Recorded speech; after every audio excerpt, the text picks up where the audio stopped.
Now last day हमने chapter 15 start किया है। चैप्टर 15 है ऑर्गेनिक केमिस्ट्री का, और ऑर्गेनिक केमिस्ट्री को हमने डिफाइन किया as the study of organic compounds. और फिर ऑर्गेनिक कंपाउंड्स की डेफिनेशन में हमने कहा कि initially they were defined as the compounds which are obtained from the living resources like plants and animals.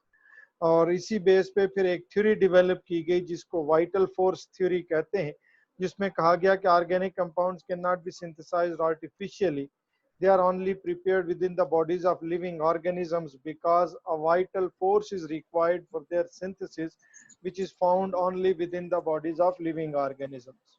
But later on Friedrich Wohler ने उस vital force theory को रिजेक्ट कर दिया और उसने एक ऑर्गेनिक कंपाउंड यूरिया को for the first time artificially prepare किया, और उसके साथ ये प्रूव हो गया कि organic compounds can also be prepared artificially like any inorganic compound. और इसके साथ उनकी वो जो डेफिनेशन थी वो भी रिजेक्ट हो गई, that they are the compound which are obtained from the living resources only.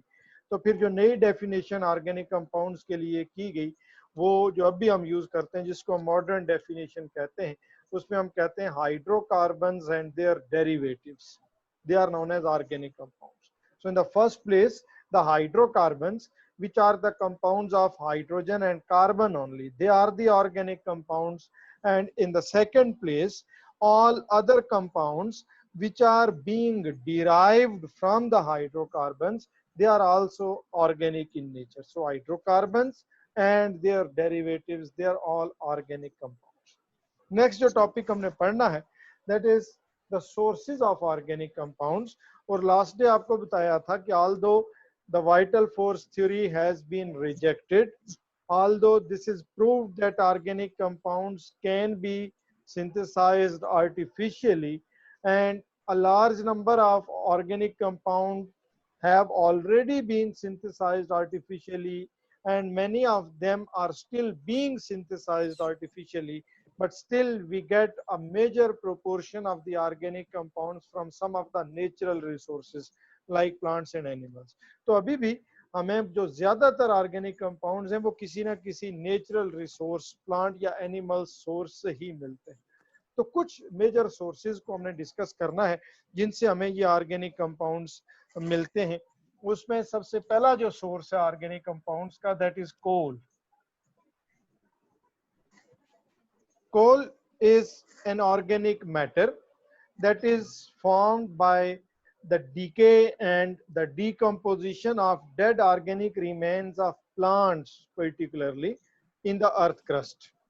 Plants के जो dead organic remains हैं, dead organic matter जो plants का है, जब जो जमीन के अंदर जब वो दब जाता है, तो वहां in the presence of bacteria and in the absence of oxygen उसकी ब्रेकडाउन का, उसकी डिकम्पोजिशन का एक प्रोसेस स्टार्ट हो जाता है, that is a slow process, and that process finally leads to the formation of coal within the earth crust. अब इस सारे प्रोसेस में उन प्लांट्स की, उन डेड ऑर्गेनिक मैटर की डिकम्पोजिशन से कोल के फॉर्मेशन में there are different stages which are involved in this process, and actually this is quite a slow process that can take even million of years. और उन million of years में वो dead organic remains different stages से होते हुए finally किस में convert हो जाते हैं, कोल में कन्वर्ट हो जाते हैं। तो firstly if we point out some of the stages involved in the formation of coal, तो कोल हमने कहा फॉर्म होता है by the decomposition of dead organic remains of plants. तो प्लांट्स के डेड ऑर्गेनिक रिमेन्स को हम कहते हैं वुड। किसी भी प्लांट का डेड ऑर्गेनिक रिमेन क्या है, वुड है। कोई भी प्लांट है उसको काट दे, वो डेड हो जाए तो वो लकड़ी है, उसको वुड हम कहते हैं। अब जब ये would inside the earth crust, अच्छा वुड की मेजर कंपोजिशन क्या है इस वुड की, तो वुड का मेजर कंपोनेंट सेल्यूलोज होता है, और वो जो सेल्यूलोज होता है that is a carbohydrate that is composed of carbon, hydrogen and oxygen in 1:2:1 CH2O।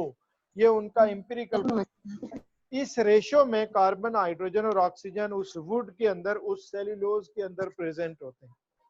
अब जब इस वुड की डिकम्पोजिशन होती है on the surface of the earth where there is an excess of oxygen, तो इस वुड में जो कार्बन है ये उस एटमॉस्फेरिक ऑक्सीजन के साथ रिएक्ट करके तो कार्बन डाइऑक्साइड में कन्वर्ट हो जाता है। जो हाइड्रोजन है वो ऑक्सीजन के साथ रिएक्ट करके वाटर वेपर्स में कन्वर्ट होता है। Then the major products formed as a result of decomposition of this wood will be carbon dioxide and water. But when this wood is decomposed below the earth surface, तो earth surface के जितना हम नीचे जाएंगे oxygen supply उतनी कम होती जाएगी। तो इनसाइड द अर्थ क्रस्ट जब इस वुड की डिकम्पोजिशन होगी तो वहां पे चूंकि ऑक्सीजन अवेलेबल नहीं होगी तो उसको हम एनएरोबिक डिकम्पोजिशन भी कह सकते हैं। जिस तरह से आप रेस्पिरेशन पढ़ते हो बायोलॉजी में, aerobic respiration and anaerobic respiration, तो सिमिलरली हम इस डिकम्पोजिशन को भी क्या कह सकते हैं, anaerobic decomposition. In the absence of air inside the earth crust जब इस वुड की डिकम्पोजिशन होती है तो इसमें जो हाइड्रोजन और ऑक्सीजन है वो आपस में कंबाइन होके वाटर वेपर्स में कन्वर्ट होते हैं और वो वाटर वेपर्स उस डेड ऑर्गेनिक रिमेन के रिजर्वायर में से रिलीज हो जाते हैं और जो कार्बन होता है वो उसी डेड ऑर्गेनिक रिजर्वायर के अंदर बचता जाता है। हाइड्रोजन और ऑक्सीजन उसमें से रिलीज होते जाते हैं इन the form of water, carbon उसमें बचता जाएगा, उधर ही रहता जाएगा। इसलिए with the passage of time in the reservoir of that organic matter hydrogen और ऑक्सीजन की परसेंटेज उसमें कम होती जाएगी, कार्बन की percentage with the passage of time increase होती जाएगी। अब उसमें जब ये वुड डिकम्पोज होता है तो initially that wood is converted into an intermediate stage that is known as peat. Wood decomposes into peat. This peat upon further decomposition is converted into lignite. That lignite upon further decomposition is converted into bitumen, and this bitumen upon further decomposition is finally converted into a form that is known as anthracite. These are the different stages which are involved during the formation of coal from the dead organic remains of the plants, right? Dead organic remains of the plants are known as wood. This wood decomposes into peat. Peat decomposes into lignite. Lignite decomposes into bitumen, and this bitumen decomposes into anthracite. Wood तो हम सब ने देखी है कैसी होती है। जब इस wood की decomposition होगी तो initially this is converted into a soft brown spongy mass. लकड़ी ऐसे कहीं बाहर पड़ी हो ना, उसके ऊपर बारिश पड़े फिर धूप पड़े, वो गल सड़ सी जाती है और जब वो गल सड़ जाती है तो बाहर से वो लकड़ी की स्ट्रक्चर हम देखें तो पूरी एक सॉलिड स्ट्रक्चर लग रही होती है, नजर आ रही होती है, लेकिन उसके अंदर हम देखें तो बहुत सारे सुराख हुए होते हैं, पोरस स्पंजी मैस बना होता है। ऊपर अगर पाँव रखें तो वैसे कोलैप्स कर जाती है स्ट्रक्चर, तो अंदर से वो हॉलो सी हुई होती है, उसमें पोर्स सुराख हुए होते हैं बहुत सारे और एक हॉलो स्पंज लाइक स्ट्रक्चर वो बनी होती है। उसको हम क्या कहते हैं, peat, a soft brown spongy mass, porous spongy mass, that is known as peat. जब इस पीट की फर्दर डिकम्पोजिशन होती रहेगी तो फाइनली वो जो पीट की फॉर्म में तो उसकी सॉलिड अपीयरेंट स्ट्रक्चर हमें नजर आती रहती है, लकड़ी की पूरी स्ट्रक्चर, लेकिन अंदर से वो हॉलो होती है। जब उसकी फर्दर डिकम्पोजिशन होगी तो वो फर्दर वो स्ट्रक्चर कोलैप्स ही कर जाएगी अब, और जब वो कोलैप्स कर जाएगी तो अब वो एक सॉफ्ट पेस्ट सा बन जाएगा, ब्राउन कलर का एक सॉफ्ट मडी पेस्ट बन जाएगा, जिसको हम क्या कहेंगे, लिग्नाइट। और ये लिग्नाइट जब फर्दर डिकम्पोजिशन होगी इसकी तो this will be converted into a black coloured, इसका कलर क्या था, ब्राउन कलर्ड मडी मैस था वो एक। Upon further decomposition, this will be converted into a black colored muddy mass that is known as bitumen. And upon further decomposition, that bitumen, the black colored muddy mass, is converted into a black color rock like solid, पत्थर की तरह का solid, जिसको हम क्या कहते हैं, anthracite. ये जो लिग्नाइट है इसको हम ब्राउन कोल भी कहते हैं, अभी इसका कलर ब्राउन होता है, ब्राउन कोल। जो बिटुमिन है इसको सॉफ्ट कोल कहते हैं, कलर इसका ब्लैक हो जाता है लेकिन वो सॉफ्ट मड सा होता है अभी। और जो एंथ्रासाइट है उसको हम हार्ड कोल भी कहते हैं, क्योंकि ये हार्ड रॉक लाइक मैस में कन्वर्ट हो जाता है और इसका कलर भी क्या होता है, ब्लैक होता है। ये जो फाइनल स्टेज है जो कोल की होती है, जिस स्टेट में कोयला हमें मिलता है, वो जो पत्थर वाला कोयला होता है जो बाजार से हम खरीद के लेके आते हैं। So these are the different stages which are involved during the formation of the coal from wood. The wood initially upon decomposition converts into a soft brown spongy mass that is known as peat. Upon that further decomposition, this peat is converted into a brown colored muddy mass that is known as lignite or brown coal. And upon further decomposition, this lignite is converted into a black colored muddy mass that is known as bitumen or soft coal. And finally, this soft coal, this bitumen, is converted into a hard rock like solid that is known as anthracite or hard coal. ये different stages हो गए। इन ये तो उनकी physical changes, physical states को हमने mention किया। Chemically क्या चेंज होगा वो मैंने आपको बता दिया कि during the process of decomposition hydrogen and oxygen will keep on releasing in the form of water. So उस डेड ऑर्गेनिक मैटर के रिजर्वायर में हाइड्रोजन और ऑक्सीजन की जो परसेंटेज होगी that will keep on decreasing. Whereas जो carbon है वो सॉलिड फॉर्म में उसी रेजिड्यू में जमा होता जाता है, उधर ही रह जाता है, वो रिलीज नहीं होता। That's why the percentage of carbon will keep on increasing.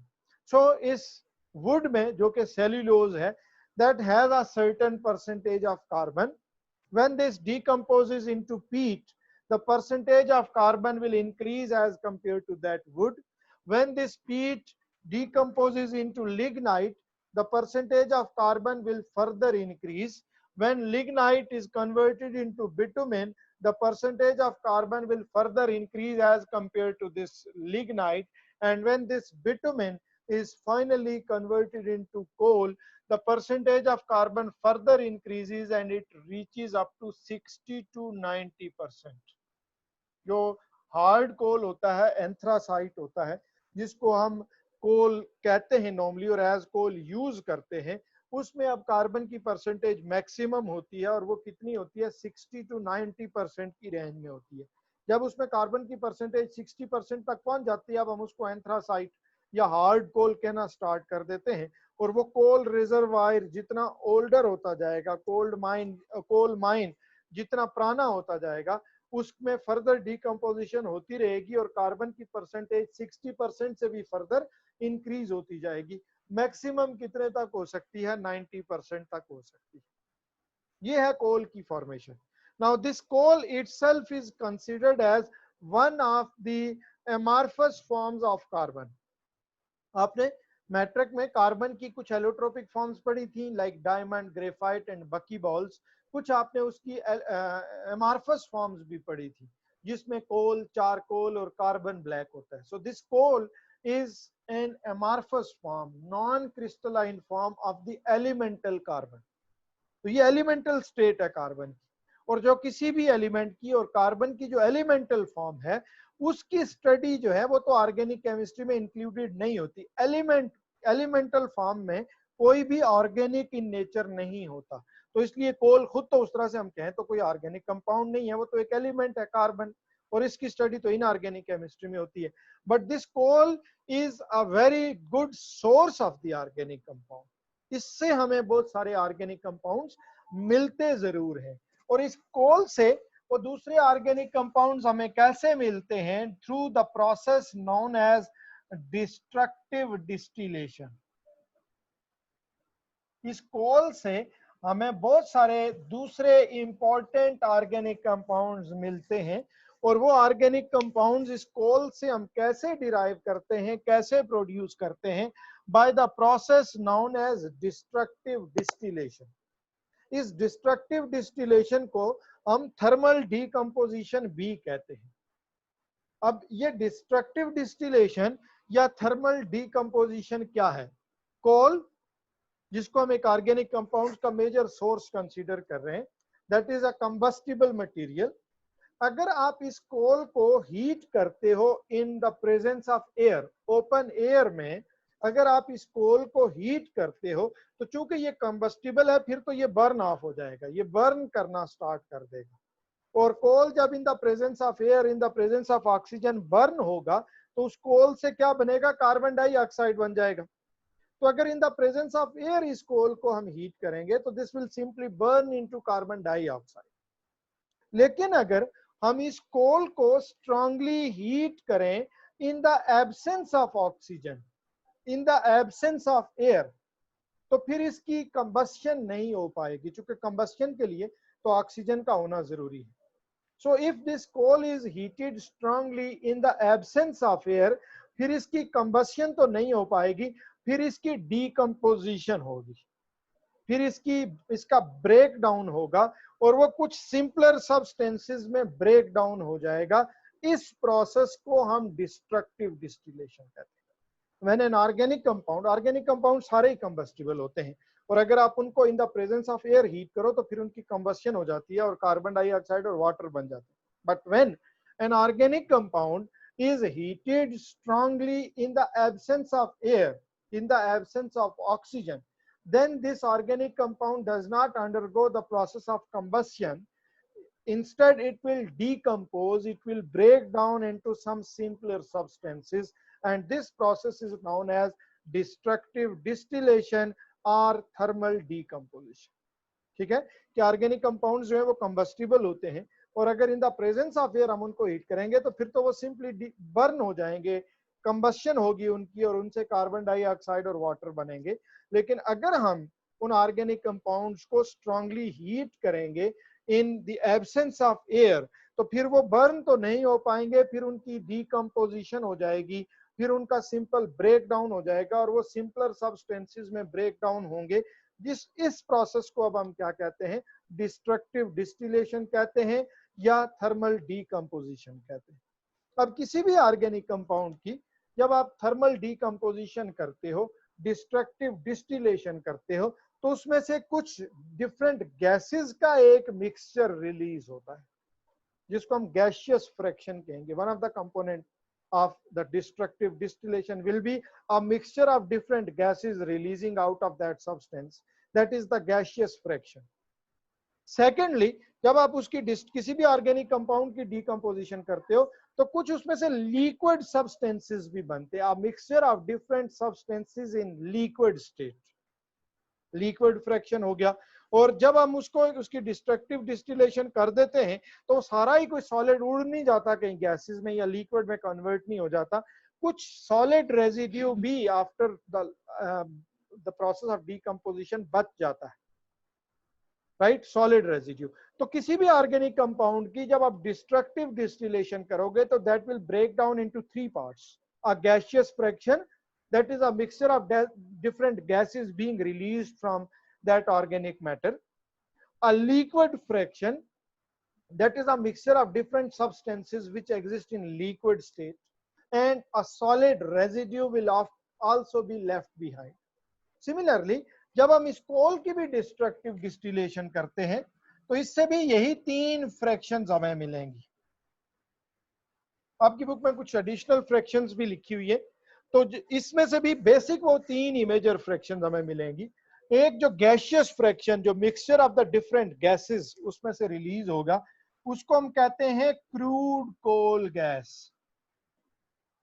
ये गैसेस का मिक्सचर है, डिफरेंट गैसेस का मिक्सचर उसमें से रिलीज होगा, that is known as crude coal gas. Different liquids का एक मिक्सचर उसमें से रिलीज होगा, उन लिक्विड्स के मिक्सचर्स को हम कोल टार कहते हैं। And a solid residue will be left behind, और उस solid residue को हम coke कहते हैं। तो 3 major fractions which we obtain upon the destructive distillation of coal, a mixture of different gases will be released, that is known as crude coal gas. A mixture of different liquids is produced, that is known as coal tar, and a solid residue is produced, that is known as coke. इसके साथ साथ आपकी book में अगर आप देखेंगे तो यहाँ एक अमोनिकल लिक्वर भी उसने मेंशन किया है, अमोनिकल लिक्वर, वो एक अमोनिया और उसके कुछ कंपाउंड्स का एक मिक्सचर होता है। बट मेजर 3 फ्रैक्शंस ये होंगे। इनमें से ये जो क्रूड कोल गैस है इसको हम कलेक्ट करते हैं और इसको जब हम इसकी रिफाइनिंग करते हैं थ्रू फ्रैक्शनल डिस्टिलेशन, इसको डिफरेंट कंपोनेंट्स में सेपरेट आउट करते हैं, तो इसमें से हमें एक कोल गैस मिलता है। क्रूड कोल गैस से जो एक मेजर कंपोनेंट मिलेगा that is coal gas. Coal gas actually methane gas होती है, तो इसका मतलब एक उसमें से हमें मीथेन गैस मिलेगा। कुछ दूसरी ऑर्गेनिक गैसेस उसमें से मिलेंगी, लाइक उसमें बेंजोल एक होता है वो हमें मिलेगा।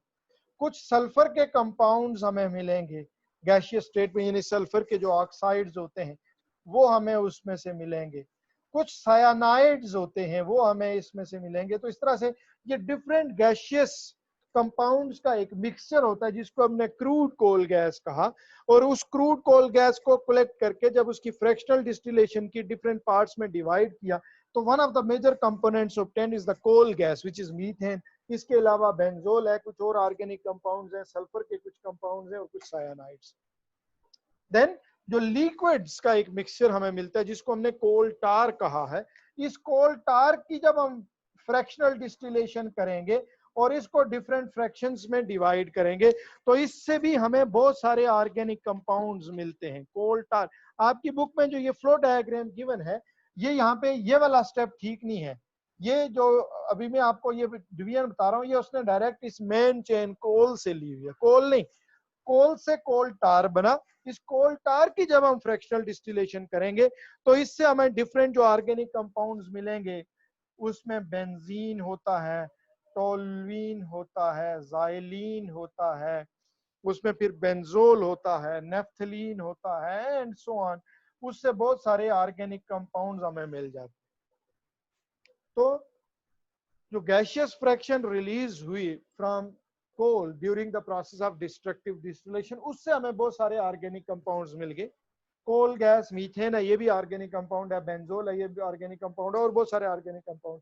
जो लिक्विड फ्रैक्शन हमें मिला कोल टार, उससे भी फिर बहुत सारे ऑर्गेनिक कंपाउंड्स, वो खुद बहुत सारे ऑर्गेनिक कंपाउंड्स का एक मिक्सचर था, तो ये बहुत सारे ऑर्गेनिक कंपाउंड्स हमें मिल गए। कोक जो हमें मिलता है, this is a further purer form of carbon. Coal के अंदर कार्बन की परसेंटेज कितनी होती है? 60 to 90%। और उसकी डिस्ट्रक्टिव डिस्टिलेशन से जो हमें कोक मिला, now this has more than 95% of Coke. ये कार्बन की ही एक एलोट्रोपिक फॉर्म है, प्योरर फॉर्म है देन कोल। और कोल में अप टू 90% कार्बन होता है और इसमें मिनिमम 95% है, मोर देन 95% कार्बन इसमें होता है। So dead organic remains of plants की डीकम्पोजिशन होती है in the earth crust, below the earth crust, in the absence of oxygen, or wood into peat, peat into lignite, lignite into bitumen, and that bitumen finally decomposes into anthracite, जिसको हम कोल कहते हैं।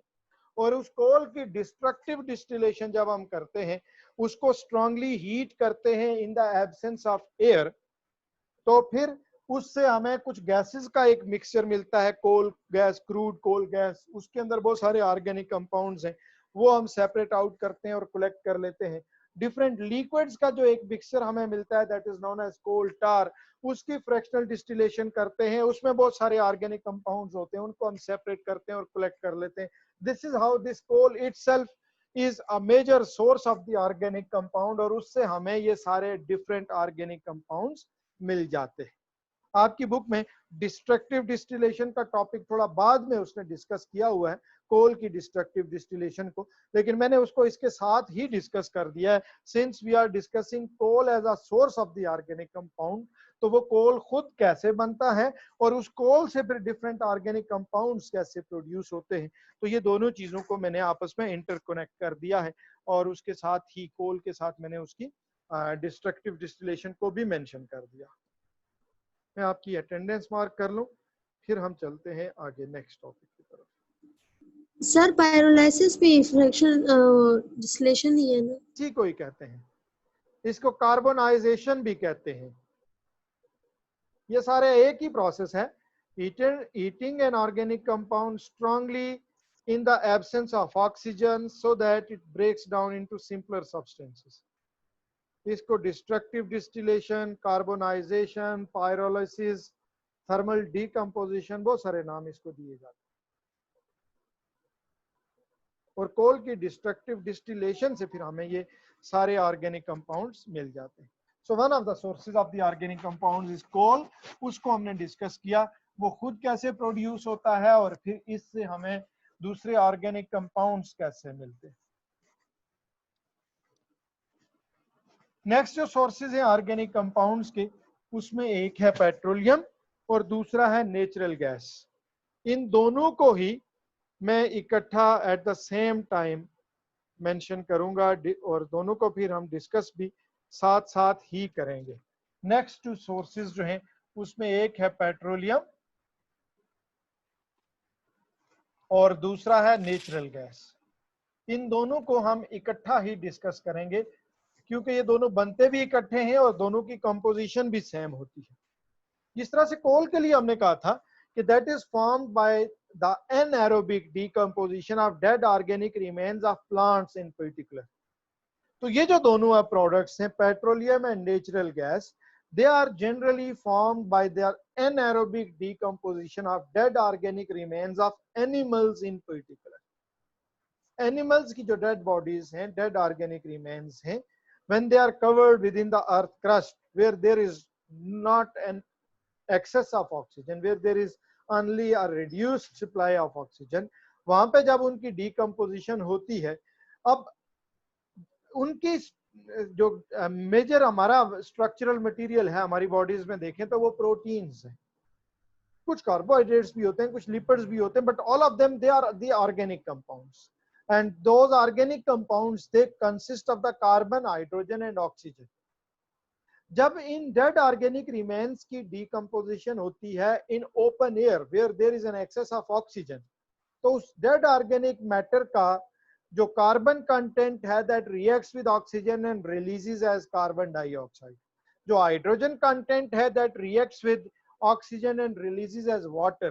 तो open air में in excess of oxygen जब dead organic matter की decomposition होती है तो उससे तो फिर कार्बन डाइऑक्साइड और वाटर बनते हैं। लेकिन जब dead organic remains of animals यही इनसाइड द अर्थ क्रस्ट जब इनकी डीकंपोजिशन होती है where there is no oxygen, तो फिर जो हाइड्रोजन और कार्बन उस डेड ऑर्गेनिक मैटर में प्रेजेंट होते हैं वो आपस में ही एक दूसरे के साथ कंबाइन होते हैं और हाइड्रोकार्बन्स फॉर्म कर देते हैं। इन open air in excess of oxygen carbon hydrogen के साथ कार्बन एटमॉस्फेरिक ऑक्सीजन के साथ कंबाइन होकर कार्बन डाइऑक्साइड में कन्वर्ट होता है, हाइड्रोजन एटमॉस्फेरिक ऑक्सीजन के साथ कंबाइन होकर वाटर में कन्वर्ट होता है। But inside the earth crust where there is no oxygen, तो वो कार्बन और हाइड्रोजन दोनों आपस में ही कंबाइन हो जाते हैं, रिएक्ट कर जाते हैं और डिफरेंट हाइड्रोकार्बन्स में कन्वर्ट हो जाते हैं। तो जब ये डेड ऑर्गेनिक मैटर डिकम्पोज होता है in the earth crust below the earth surface in the absence of oxygen, then the carbon content and the hydrogen content of the organic matter they combine with each other and they are converted into different hydrocarbons, right? अब वो जो hydrocarbons होते हैं parent organic compounds हैं made up of hydrogen and carbon only, non polar compounds होते हैं वो, और उनके मॉलिक्यूल्स के दरमियान लंडन डिस्पर्शन फोर्सेस प्रेजेंट होती हैं। और ये जो लंडन डिस्पर्शन फोर्सेस होती है हम पढ़ चुके, इनकी स्ट्रेंथ डिपेंड करती है मॉलिक्यूलर साइज के ऊपर। तो जो छोटे छोटे हाइड्रोकार्बन्स होंगे जिनका मॉलिक्यूलर साइज स्मॉलर है उनकी ये लंडन डिस्पर्शन फोर्सेस बहुत वीकर होंगी और एज अ रिजल्ट वो किस फिजिकल स्टेट में एग्जिस्ट करेंगे? गैस स्टेट में, गैसियस फॉर्म से रिलेटिवली लार्ज साइज के हाइड्रोकार्बन मॉलिक्यूल्स होंगे तो साइज बड़ा होगा, London dispersion forces relatively strong होंगी, तो अब वो किस फिजिकल स्टेट में एग्जिस्ट करेंगे? लिक्विड स्टेट में। और फिर जो ज्यादा लार्जर साइज के हाइड्रोकार्बन मॉलिक्यूल्स होंगे with further stronger London dispersion forces, वो किस फिजिकल स्टेट में एग्जिस्ट करेंगे? सॉलिड स्टेट में। लेकिन वो हार्ड क्रिस्टलाइन सॉलिड्स नहीं होते, वो सॉफ्ट वैक्सी सॉलिड्स होते हैं। So dead organic remains of animals when decompose inside the earth crust in the absence of oxygen, they produce different types of the hydrocarbons. Some of them are in gaseous state, some of them are in liquid state and some of them are in the state of waxy solids. अब जो छोटे छोटे hydrocarbons बनते हैं उस reservoir of the dead organic matter से, जिनके intermolecular forces बहुत वीक हैं, वो गैसियस स्टेट में, तो गैसेस बीइंग लाइटर वो सारी ऊपर उठ जाती हैं और ऊपर ऊपर गैसेस की एक लेयर जमा हो जाती है और वो गैसेस का एक मिक्सचर होता है। उस मिक्सचर में उसकी कंपोजिशन क्या है, उसमें होते क्या है, उसमें स्मॉल साइज्ड लो बॉइलिंग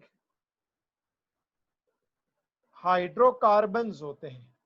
छोटे छोटे जो हाइड्रोकार्बन्स हैं जिनकी इंटरमॉलिक्यूलर फोर्सेस वीक हैं, जिनके बॉइलिंग पॉइंट्स लो हैं और एज अ रिजल्ट वो गैसियस स्टेट में एग्जिस्ट करते हैं, उनका एक मिक्सचर जो गैसेस की फॉर्म में प्रोड्यूस होता है वो थोड़ा ऊपर, क्योंकि गैसेस लाइटर होती हैं, ऊपर ऊपर जमा हो जाता है विद इन दैट रिजर्वायर। ऊपर गैसेस की एक लेयर बनती है जिसको अब हमने क्या कहा, नेचुरल गैस कह दिया।